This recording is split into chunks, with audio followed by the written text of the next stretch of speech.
ناظرین، آپ نے بہت سے ایسے جہازوں کے بارے میں سنا ہوگا جو کئی سالوں تک سمندر میں ہی پوری زندگی گزار دیتے ہیں، لیکن کوئی تو ان میں سے بہت جلد ہی سمندر کی بے رحم لہروں کی نظر ہو جاتے ہیں، اور کئی تو ایسے بھی ہوتے ہیں جو کمزور ہوتے ہوئے بھی سمندر کے مشکل ترین حالات کا سامنا کر لیتے ہیں۔ ناظرین، ایسا ہی ایک بحری جہاز جس نے نہ صرف سمندر کی بے رحم لہروں اور طوفانوں کا سامنا کیا بلکہ کئی سالوں تک سمندر میں اکیلے سفر بھی کیا، اور اس سے بھی زیادہ حیران کن بات یہ ہے کہ اس میں نہ تو ایندھن تھا اور نہ ہی کوئی کریو۔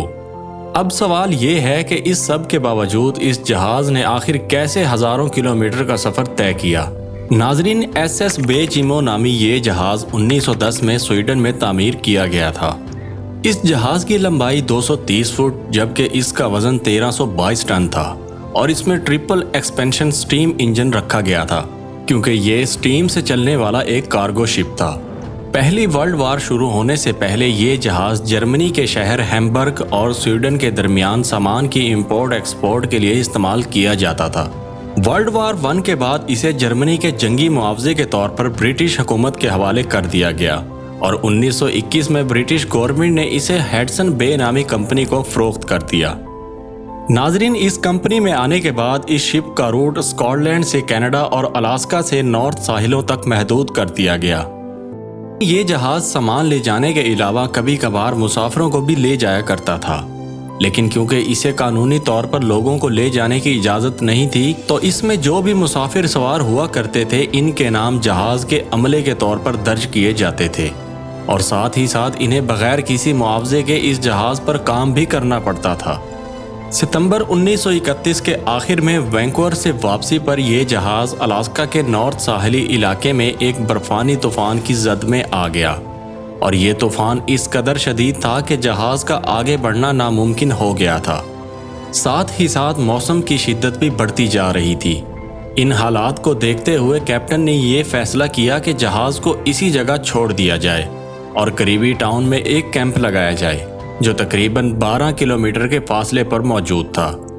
کیونکہ سردیوں کا آغاز تھا جس کی وجہ سے موسم خراب ہونے کی شدت مزید بڑھتی جا رہی تھی اور جہاز کو وہاں سے نکالنا ناممکن کے برابر تھا۔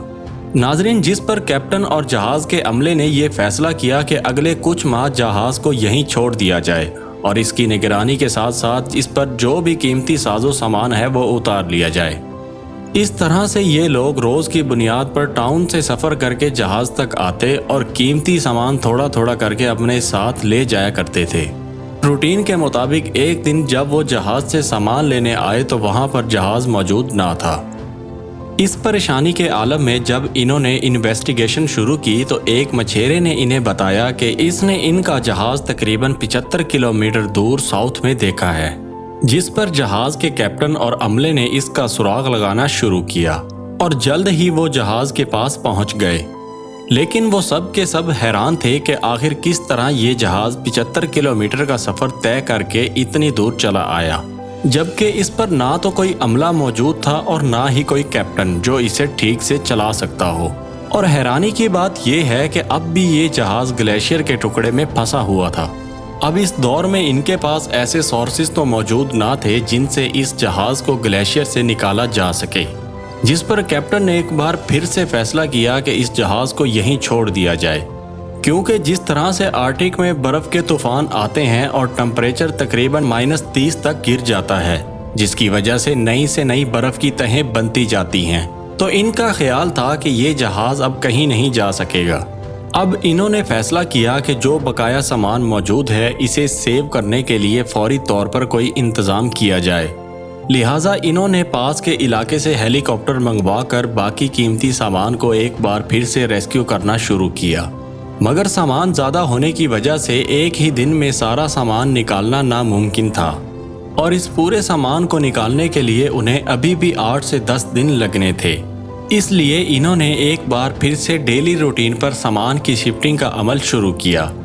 ناظرین، وہ لوگ مسلسل 4 دن سامان نکالتے رہے، مگر 5ویں دن کی صبح جب وہ سامان نکالنے آئے تو ایک بار پھر سے وہاں پر شپ موجود نہ تھا۔ اب انہوں نے اسی ہیلی کاپٹر کے ذریعے اس جہاز کی سرچنگ شروع کی اور تقریباً 2 منتھ بعد اسے الاسکا سے 225 کلومیٹر دور نارتھ میں ڈھونڈ لیا گیا۔ اور وہ لوگ ایک بار پھر سے حیران رہ گئے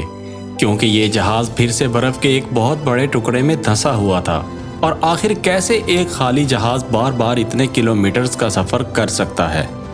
بالآخر کیپٹن نے یہ فیصلہ کیا کہ اس وقت جو سامان وہ ساتھ لے جا سکتے ہیں وہ لے کر اس جہاز کو وہیں چھوڑ دیں اور بقایا سامان کو نقصان کے طور پر لکھ دیا جائے۔ ناظرین، اب کیپٹن اور اس کے عملے کی ساری امیدیں دم توڑ چکی تھیں کیونکہ انہیں اب اس بات کا اندازہ ہو گیا تھا کہ وہ اب اس جہاز پر دوبارہ کبھی سفر نہیں کر سکیں گے۔ یوں کیپٹن نے اس جہاز کو ہمیشہ کے لیے چھوڑ دیا۔ یوں وقت گزرتا گیا۔ آخر 2 سال بعد 1933 میں ہیڈسن کمپنی کے نمائندوں نے اس جہاز کی اپڈیٹ لینے کے لیے اس جگہ کا وزٹ کیا، مگر جہاز اس بار بھی اپنی جگہ پر موجود نہ تھا، جس پر کمپنی نے یہ اعلان کر دیا کہ یہ جہاز الاسکا میں برف کے گلیشیئرز میں گم ہو چکا ہے، لہٰذا اس کو ڈھونڈنے کی کوشش نہ کی جائے۔ بظاہر تو اس جہاز کی سٹوری یہیں ختم ہو چکی تھی، مگر آپ کو یہ بات جان کر حیرانی ہوگی کہ اس اعلان کے بعد بھی یہ جہاز کئی دفعہ الاسکا کے مقامی مچھیروں نے سمندر میں تیرتا ہوا دیکھا ہے، اور ساتھ ہی ساتھ اس جہاز کے بارے میں بہت سی خبریں گردش کرنے لگیں کہ الاسکا کے سمندر میں ایک ایسا جہاز موجود ہے جس پر نہ تو کوئی کیپٹن ہے اور نہ ہی کوئی کریو، مگر پھر بھی وہ جہاز مسلسل چل رہا ہے، اور ان سب وجوہات کی بنا پر یہ جہاز گھوسٹ شپ کے نام سے مشہور ہونے لگا۔ 1972 میں الاسکا کے قریب ایک شپ مچھلی پکڑنے کا کام کر رہی تھی اور اچانک سے طوفان شروع ہو گیا، اور اس طوفان کی شدت اتنی زیادہ تھی کہ ان کو پتہ ہی نہ چلا کہ یہ کس سمت میں جا رہے ہیں۔ چند گھنٹوں بعد جب طوفان کی شدت میں کمی آئی تو کیپٹن کو یہ محسوس ہوا کہ وہ کسی جزیرے کے پاس آ چکے ہیں، لیکن ساتھ ہی کیپٹن اور اس جہاز کا عملہ ایک دم سے شدید حیرانی میں مبتلا ہو گئے کیونکہ ان کے سامنے ایس جہاز موجود تھا۔ وہ لوگ جہاز کے قریب گئے اور اس جہاز کا جائزہ لینے لگے، اور وہ سب حیران تھے کہ اس میں کوئی بھی موجود نہیں ہے، لیکن پھر بھی یہ کس طرح سے پانی میں تیر رہا ہے کیونکہ بظاہر اس کی کنڈیشن بہت زیادہ ٹوٹ پھوٹ کا شکار ہو چکی تھی، اور اس کنڈیشن کو دیکھنے کے بعد وہ لوگ بھی اس جہاز کو وہیں چھوڑ کر چلے گئے۔ اس طرح سے یہ شپ اور بھی زیادہ بھوت جہاز کے نام سے مشہور ہو چکا تھا کیونکہ اس کو بہت دفعہ الاسکا کے پانیوں میں دیکھا جا چکا تھا۔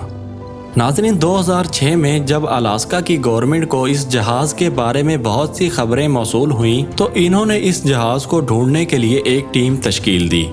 لیکن کافی کوششوں کے باوجود اس جہاز کو نہ ڈھونڈا جا سکا، اور 2011 میں پھر سے یہ شپ الاسکا سے 8000 کلومیٹر دور کینیڈا میں دیکھا گیا، اور ناظرین آج بھی یہ تصور کیا جاتا ہے کہ یہ شپ سمندر میں اکیلا گھوم رہا ہے۔ امید کرتے ہیں کہ آپ کو ہماری ویڈیو پسند آئی ہوگی۔ مزید ایسی ویڈیوز دیکھنے کے لیے چینل کو سبسکرائب کر لیں۔ آپ کی سپورٹ کا بے حد شکریہ۔